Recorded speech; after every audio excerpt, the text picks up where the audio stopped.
अस्सलाम वालेकुम। Welcome to my channel. My name is Muzaffar Iqbal.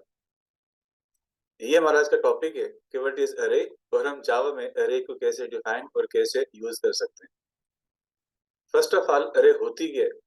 अरे एक ऐसा डेटा स्ट्रक्चर है कि जिसमें आप एक ही वक़्त में एक ही टाइप के मोर देन वन वैल्यूज़ को स्टोर कर सकते हैं। जिस तरह हम एक वेरिएबल डिफाइन करते हैं, तो आप एक वेरिएबल में एक वक़्त में एक ही वैल्यू स्टोर करते हैं। अगर हम चाहें तो हम एक वेरिएबल में मोर देन वन वैल्यूज़ को स्टोर नहीं कर सकते। तो अगर आपको मल्टीपल वैल्यूज़ चाहिए होती हैं, तो ऐसा करने के लिए हमें मल्टीपल वेरिएबल्स चाहिए होते हैं। अगर हम चाहें तो उन तमाम वैल्यूज़ को एक अरे में भी स्टोर कर सकते हैं। फॉर एग्ज़ाम्पल हम एक वेरिएबल डिफाइन करते हैं, किसी भी टाइप का, तो आप जब किसी वेरिएबल को डिफाइन कर रहे होते हैं, तो एक्चुअली होता ये है कि अरे के अंदर आपको उस वेरिएबल के नाम से एक मेमोरी मिलती है और उस मेमोरी में आप जिस वैल्यू को स्टोर करना चाहते हैं, वो उसमें स्टोर हो जाती है। अगर आपको एक दूसरी वैल्यू चाहिए होती है, तो हम एक और वेरिएबल डिफाइन कर लेते हैं। तो उस वेरिएबल के लिए एक दूसरी मेमोरी बनती है और उस मेमोरी में हम अपनी मर्ज़ी का डेटा स्टोर कर लेते हैं। तो इस तरीके से आपको जितने वैल्यूज़ चाहिए होती हैं, आप हर वैल्यू के लिए एक-एक वेरिएबल डिफाइन कर लेते हैं और हर वेरिएबल में आप अपनी मर्ज़ी का डेटा स्टोर कर लेते हैं। तो इसका मतलब ये हुआ कि अगर आपको 10, 15, 20 या 50, 100 वैल्यूज़ चाहिए होंगे, तो इस तरीके से आपके पास जो नंबर ऑफ वेरिएबल्स होंगे, वो भी उतने ही होंगे, जितना आपके पास यहाँ पे डेटा वैल्यूज़ हैं। तो बजाय इसके कि हम यहाँ पे हर वैल्यू के लिए एक-एक वेरिएबल डिफाइन कर लें, हम यहाँ पे ये भी कर सकते हैं कि एक ही वेरिएबल डिफाइन कर लें और उसी ही वेरिएबल में आपको जितनी भी वैल्यू स्टोर करनी है, आप उन तमाम वैल्यूज़ को स्टोर करें। तो यहाँ पे हमारे पास एक ही वेरिएबल है जिसका नाम यहाँ पे ए है, इसके यहाँ पे डिफरेंट लोकेशंस है। ये इसकी लोकेशन 0 है, ये इसकी लोकेशन 1 है, ये लोकेशन 2 है, ये 3 है और ये 4 है और आपने यहाँ पे हर लोकेशन में अपनी मर्ज़ी का डेटा स्टोर कर दिया हुआ है। यहाँ पे जो आपने ये मल्टीपल लोकेशंस क्रिएट की है, ये बेसिकली एक अरे है जिसका नाम ए है और इसी ही ए के लिए आपने 0, 1, 2, 3 और 4 के नाम से इंडेक्सेस क्रिएट कर दिए हुए हैं और हर इंडेक्स में आप यहाँ पे डिफरेंट वैल्यू को स्टोर करते हैं। इसका मतलब ये हुआ कि हम जब किसी अरे को डिफाइन करते हैं, तो उसका नाम यहाँ पे एक होगा, उसी ही नाम से हमारे पास यहाँ पे मल्टीपल लोकेशंस क्रिएट होती हैं। हर लोकेशन का अपना इंडेक्स होगा और आप हर इंडेक्स में अपनी मर्ज़ी का जो भी डेटा स्टोर करना चाहते हैं, वो कर सकते हैं। तो बजाय यहाँ पे आप एक ही तरह के डेटा के लिए बेतहाशा वेरिएबल्स क्रिएट कर लें, आप एक अरे डिफाइन कर लेते हैं और उस अरे में आपको जितनी भी वैल्यूज़ चाहिए होती हैं, आप उन वैल्यूज़ को वहाँ पे स्टोर कर सकते हैं। तो ये हमारे पास सेंटेंस है कि आप जावा में अरे को कैसे डिफाइन कर सकते हैं। सबसे पहले आप टाइप लिखते हैं कि आपने अरे में किस तरह का डेटा स्टोर करना है। ये इंटीजर, फ्लोट, डबल, स्ट्रिंग या आपको जिस तरह का डेटा स्टोर करना है अरे में, वो टाइप आप यहाँ पे डिफाइन कर लेते हैं। उसके बाद यहाँ पे स्क्वेयर ब्रैकेट्स होती हैं। यहाँ से कंपाइलर को आइडिया होता है कि आप बेसिकली किसी एक अरे को डिक्लेयर करना चाह रहे हैं। यहाँ पे अरे का नाम आएगा इक्वल टू न्यू कीवर्ड हमें रिक्वायर्ड होता है। उसके बाद जो टाइप आपने यहाँ पे लिखी होती है, उसी टाइप को आप यहाँ पे दोबारा लिखेंगे और ये वो पार्ट है जिसमें आप उसमें ये बताएँगे कि आप इस अरे में कितनी वैल्यूज़ को स्टोर करना चाहते हैं। अगर आप किसी एक अरे में 5 वैल्यू स्टोर करना चाहते हैं, तो यहाँ पे साइज़ 5 आ जाएगा। अगर आप उस अरे में लेट्स से कि 10 वैल्यूज़ को स्टोर करना चाहते हैं, तो यहाँ पे आपका जो साइज़ होगा वो 10 आप लिख देंगे। तो मतलब आपको जितनी वैल्यूज़ उस अरे में स्टोर करनी है, वो साइज़ हम यहाँ पे डिक्लेयर कर लेते हैं। फॉर एग्ज़ाम्पल मुझे एक अरे चाहिए जिसमें मैंने 5 इंटीजर वैल्यूज़ को स्टोर करना है। तो ऐसा करने के लिए हम यहाँ पे जो टाइप मेंशन करेंगे वो इंट होगा। ये पार्ट बता रहे हैं कि ये एक अरे है, ये एक वेरिएबल नहीं है। यहाँ पे अरे का नाम ए आ रहा है। उसके बाद न्यू का कीवर्ड लगाते हैं।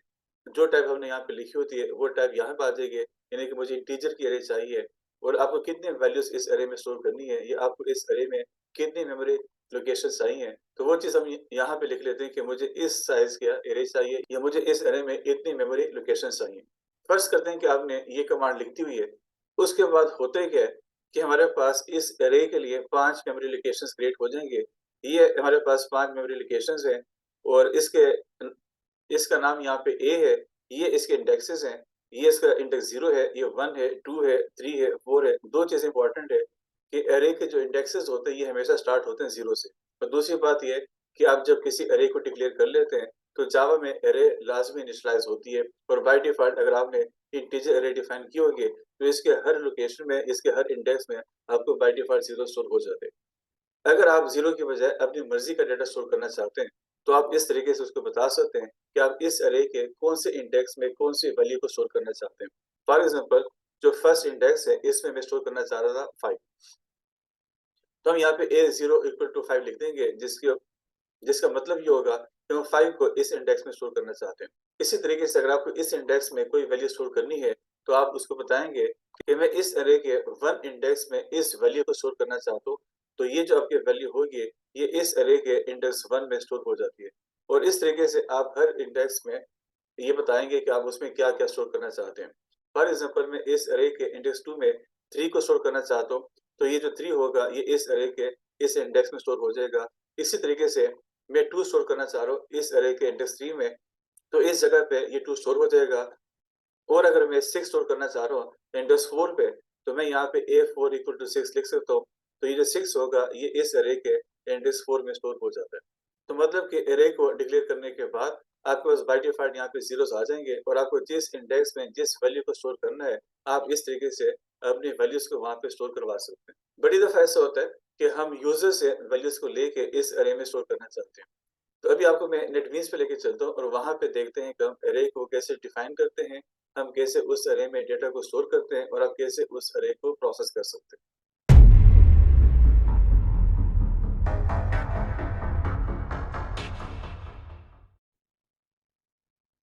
तो लेट्स से कि मुझे एक ऐसी अरे चाहिए जिसमें मैं 5 इंटीजर वैल्यूज़ को स्टोर करना चाहता हूँ। तो ऐसा करने के लिए हम यहाँ पे जिस टाइप की अरे चाहिए पहले वो लिखेंगे। ये हमारे पास कर्ली ब्रैकेट्स हैं जो कंपाइलर को ये बताती है कि हमने एक अरे को डिक्लेयर करना है। यहाँ पे आप कोई भी एक अरे का नाम लिख सकते हैं इज़ इक्वल टू न्यू, उसके बाद दोबारा इंट और जिस साइज़ की आपको अरे चाहिए आप वो यहाँ पे मेंशन कर लेंगे। जिसका मतलब ये होगा कि आपको ए के नाम से एक अरे मिलेंगे जिसमें आप 5 वैल्यूज़ को स्टोर कर सकते हैं। इंडेक्स हमारे पास 0, 1, 2, 3 एंड 4 तक होंगे। तो ये कोड एग्ज़ीक्यूट जब होगा तो हमारे पास ये अरे डिक्लेयर हो जाएँगे जिसका नाम ए होगा, जिसमें 5 हमारे पास मेमोरी लोकेशंस होंगे और जो इंडेक्स होंगे वो 0 से लेके हमारे पास 4 तक होंगे और हर इंडेक्स पे बाय डिफ़ॉल्ट वहाँ पे 0 स्टोर हो चुका होगा। अब फ़र्ज़ करते हैं कि हम यहाँ पे जो फर्स्ट इंडेक्स है वहाँ पे 5 को स्टोर करना चाह रहे हैं। तो आप यहाँ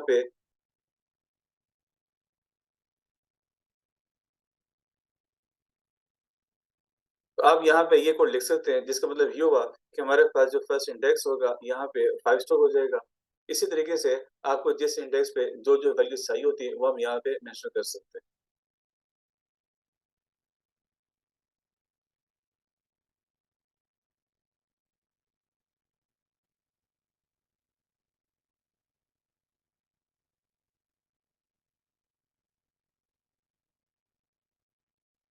तो ये जो हमने कोड लिखा ये बेसिकली इस तरह की अरे को डिक्लेयर करने के बाद ये जो हमने वैल्यूज़ लिखी हुई हैं ये वैल्यूज़ इन लोकेशन में स्टोर हो जाएँगी। अब स्टोर करने के बाद अब इसको हम प्रोसेस करना चाहते हैं या डिस्प्ले करना चाहते हैं, तो क्वेश्चन यहाँ पे ये होगा कि इस तरह की अरे को हम कैसे डिस्प्ले कर सकते हैं। ये बात हमेशा याद रखें कि अरे को हम जब डिस्प्ले कर रहे होते हैं, तो हमेशा या in most of the cases हम यहाँ पे फॉर लूप यूज़ करते हैं। तो फॉर लूप हम ऑलरेडी पढ़ चुके हुए हैं, उसको हम यहाँ पे कैसे यूज़ करेंगे अरे को डिस्प्ले करने के लिए, वो कोड हम यहाँ पे लिख लेते हैं।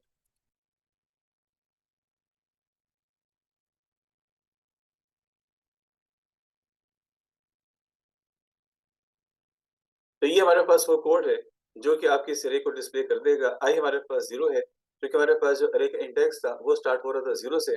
तो ये जो लूप होगा, ये भी स्टार्ट हम करेंगे 0 से। अरे का जो साइज़ था, वो 5 था। इंडेक्स हमारे पास 0 से लेकर 4 तक थे। तो यहाँ पे ये हमारे पास कंडीशन बनेगी है, इस पे हम नॉर्मली वो वैल्यू मेंशन करते हैं, जो कि अरे का साइज़ होता है। चूँकि साइज़ हमारे पास यहाँ पे 5 था, तो ये हम यहाँ पे 5 लिख देंगे। बेसिक हमारे पास जो लूप चलेगा, पहले आई की वैल्यू 0 बनेगी, फिर 1 बनेगी, फिर 2 बनेगी, फिर 3 बनेगी एंड फिर 4 बनेगी। हमारे पास यहाँ पे 4 ही इंडेक्सेस थे और आपका जो लूप होगा, वो भी यहाँ पे चलेगा तो 5 टाइम्स, जिसमें आई पहले 0 फिर 1 फिर 2 फिर 3 एंड फिर 4 हो जाएगा। जैसे वो 5 हो जाएगा, तो लूप आपका खत्म हो जाएगा और इन द मीन टाइम ये डिस्प्ले करेगा एआई को। जब आई 0 होगा, डिस्प्ले करेगा ए0 के कंटेंट्स को। हमारे पास ए0 में यहाँ पे 5 पड़ा हुआ है, तो इस 5 को डिस्प्ले कर देगा। फिर जब आई1 बनेगा, डिस्प्ले करेगा ए1 के कंटेंट्स को, क्योंकि हमारे पास यहाँ पे ए1 में पड़ा होगा 7, डिस्प्ले कर देगा 7 को। फिर आई2 बनेगा, तो ए2 की जो वैल्यू होगी, इन केस की जो सेकंड इंडेक्स जो इंडेक्स 2 पे जो वैल्यू होगी, वो डिस्प्ले कर देगा। इस तरीके से हमारे पास आई की वैल्यू यानी कि इंडेक्स की वैल्यू बढ़ती रहेगी और उस इंडेक्स पे जो वैल्यू होगी वो डिस्प्ले होती रहेगी। अगर इस कोड को हम यहाँ पे रन कर लेते हैं, तो ये इसका आउटपुट है, जिसमें हमारे पास अरे के जितनी भी वैल्यूज़ थी, वो यहाँ पे वन बाय वन होकर डिस्प्ले हो रही है। अब क्वेश्चन यहाँ पे ये है, अगर हम ये काम अरे के बगैर करेंगे तो कैसे करेंगे? अगर हम ये काम अरे के बगैर करेंगे, तो पहली बात तो ये कि हम यहाँ पे एक अरे के बजाय हमें यहाँ पे 5 वेरिएबल डिफाइन करने पड़ेंगे और उसके बाद हम यहाँ पे फॉर लूप की जगह पे हम डिस्प्ले करेंगे पहले वेरिएबल ए को, फिर डिस्प्ले करेंगे वेरिएबल बी को, फिर डिस्प्ले करेंगे सी, डी और ई को। अगर हमारे पास यहाँ पे वेरिएबल लेट्स से कि 50 है, तो आपके पास जो system dot out dot print की स्टेटमेंट्स होंगी, वो भी 50 टाइम्स ही होंगी, अगर आप हर वेरिएबल की वैल्यू को डिस्प्ले करना चाहते हैं। तो आपको यहाँ से आइडिया हो रहा होगा, अगर हमारे पास 50 वेरिएबल्स हैं, हर वेरिएबल में अपनी-अपनी वैल्यू है और हम हर वेरिएबल को डिस्प्ले करना चाहते हैं, तो हम एक तो हमें यहाँ पे 50 वेरिएबल्स डिफाइन करने पड़ेंगे, फिर हर वेरिएबल में एक-एक वैल्यू स्टोर करनी पड़ेगी और यहाँ पे डिस्प्ले करने के लिए हमें ये स्टेटमेंट्स 50 टाइम्स लिखनी पड़ेंगे, हर वेरिएबल को अलग-अलग डिस्प्ले करने के लिए। अगर हम ये काम अरे से कर लेते हैं, तो हमें यहाँ पे जस्ट अरे को एक ही दफ़ा डिफाइन करना पड़ेगा, उसमें जितनी वैल्यूज़ डिस्प्ले करनी है, वो हम यहाँ पे मेंशन कर लेंगे और उसके बाद जब डिस्प्ले करना चाहेंगे, तो हम यहाँ पे एक ही लूप से इस अरे के जितने कंटेंट्स होंगे, उन तमाम को डिस्प्ले कर सकते हैं। अब यहाँ पे क्वेश्चन एक ये आता है कि ये तो हमने यहाँ पे अरे के डेटा को फिक्स कर दिया। अगर हम इसको फिक्स नहीं करते और हम यूज़र से वैल्यूज़ लेके इसमें डिस्प्ले करना चाहते हैं, तो ये कैसे करेंगे? लेकिन ये काम करने से पहले फर्ज़ करते हैं कि आपने ये कोड नहीं लिखा। अगर इस कोड को आपने नहीं लिखा, हमने जस्ट यहाँ पे अरे को डिक्लेयर किया और हम यहाँ पे इस अरे को डिस्प्ले करते हैं, तो चेक करते हैं कि ये आपको डिस्प्ले क्या करता है। तो जिस तरह हम बात कर रहे थे कि अरे हमेशा इनिशियलाइज़ होती है, तो इस केस में अगर आपने एक अरे को डिक्लेयर किया और उस अरे में आपने कोई वैल्यू स्टोर नहीं की, तो बाय डिफ़ॉल्ट जावा उसमें 0 स्टोर कर देगा और अगर आप उसको डिस्प्ले करना चाहेंगे तो ये सारे 0 डिस्प्ले भी कर देगा। तो करंटली जब अरे डिफाइन हो रही है, तो वो बाय डिफ़ॉल्ट 0 के साथ इनिशियलाइज़ भी हो रही है। हम सम टाइम ये चाहते हैं कि एक अरे को डिफाइन करते हुए उसमें हम अपनी मर्ज़ी का डेटा स्टोर करना चाहते हैं। तो ऐसा करने के लिए अगर आप चाहें, तो आप अरे को इनिशियलाइज़ भी कर सकते हैं। इनिशियलाइज़ करने के लिए हम यहाँ पे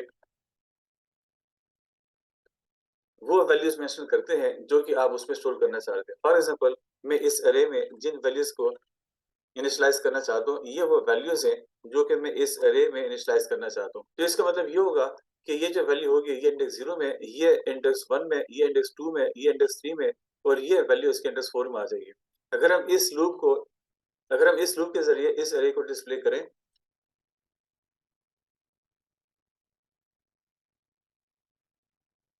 तो ये इसका आउटपुट है, जिसमें आपके पास इस अरे में जितनी वैल्यूज़ होंगी, वो सारी यहाँ पे डिस्प्ले हो रही हैं।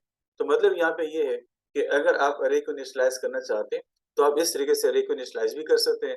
अगर आप अरे को जस्ट डिफाइन कर रहे होते हैं, तो बाय डिफ़ॉल्ट जावा में हर इंडेक्स पे या हर मेमोरी लोकेशन पे आपके लिए 0 वो स्टोर करके दे देगा। फ़र्ज़ करते हैं कि हम यूज़र से वैल्यू लेके अपनी अरे में स्टोर करना चाहते हैं, तो हमें ऐसा करने के लिए सबसे पहले अरे को डिफाइन करना पड़ेगा। लेट्स से कि मुझे इस अरे में 5 वैल्यूज़ को स्टोर करना है और मेरी जो 5 बाय डिफ़ॉल्ट इसमें 0 आ जाएगा, लेकिन मैं यूज़र से अपनी मर्ज़ी के वैल्यूज़ इसमें स्टोर करना चाह रहा हूँ। तो ऐसा करने के लिए एक तो मुझे स्कैनर क्लास रिक्वायर्ड होगी, तो सबसे पहले मुझे यहाँ पे इंपोर्ट करना पड़ेगा।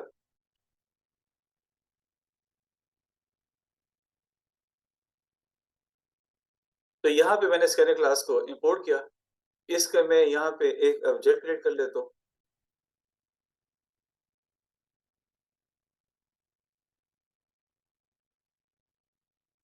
अब इस ऑब्जेक्ट के ज़रिए हम यूज़र से अपनी मर्ज़ी का डेटा इनपुट करवाना चाहें तो वो करवा सकते हैं।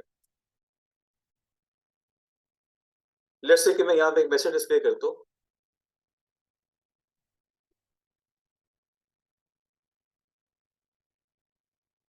ये एक डिस्प्ले करेगा मैसेज को कि आपने 5 वैल्यू डिस्प्ले करनी है। उसके बाद मुझे एक लूप चाहिए होगा जिसके ज़रिए यूज़र 5 वैल्यूज़ को इनपुट करवा सके। तो ये जो हमने लूप यूज़ किया हुआ था, इसी लूप को हम यहाँ पर भी यूज़ कर सकते हैं और यहाँ पे हर इटरेशन में मुझे एक-एक वैल्यू चाहिए होगी जो अरे एलिमेंट में स्टोर होंगी। ऐसा करने के लिए जो भी अरे का नाम होगा आप वो लिखेंगे।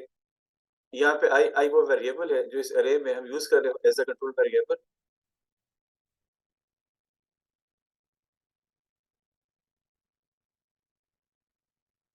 तो इस कोड का मतलब ये हुआ, जब i 0 होगा, ये लूप चलेगा, ये आपसे एक वैल्यू लेगा, जो भी वैल्यू आप देंगे, वो स्टोर करेगा ai में। चूँकि i हमारे पास 0 होगा, तो इसका मतलब ये होगा कि जो भी आप वैल्यू देंगे, वो स्टोर करेगा इस इंडेक्स पे यानी कि 0 पे। तो 5 दफ़ा लूप चलेगा, जो फर्स्ट वैल्यू देंगे वो स्टोर करेगा इंडेक्स 0 पे, जो नेक्स्ट वैल्यू होगी वो स्टोर करेगा इंडेक्स 1 पे, उसके बाद की जो वैल्यू होगी वो स्टोर करेगा इस इंडेक्स पे। तो आप जो-जो तो हर इटरेशन में आप जो-जो वैल्यू दे रहे होंगे, वो करस्पॉन्डिंग इंडेक्स में स्टोर करता रहेगा। लूप खत्म होने के बाद अगर हम यहाँ पे उसको डिस्प्ले करना चाहते हैं, तो आप इस तरीके से उसको डिस्प्ले कर सकते हैं। डिस्प्ले करने से पहले हम यहाँ पे अगेन एक मैसेज डिस्प्ले कर लेते हैं।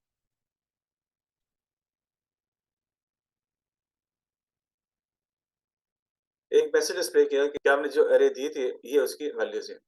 अगर हम इस कोड को यहाँ पे रन करें,